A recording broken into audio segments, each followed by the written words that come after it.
Enter TCID, ZSD underscore the IP underscore CHKLIST. Enter plant and customer invoice number for dealer billing scenario or select the check box and enter the VECV invoice number for direct billing scenario. Click Execute. Enter the monthly running as this is a mandatory field. Select necessary values from the list. Click to select the file which needs to be uploaded. Select the file which needs to be attached. Click Open. You can also press Alt plus O. Click Upload.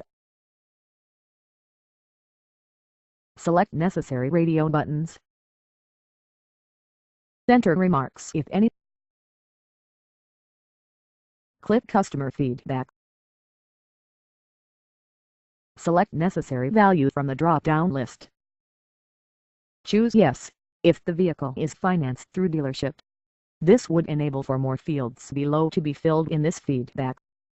Fill out necessary ratings and remarks in the feedback. Click Back. Click Save. Click Confirm Checklist. Click Yes. Checklist has been confirmed. Click Back.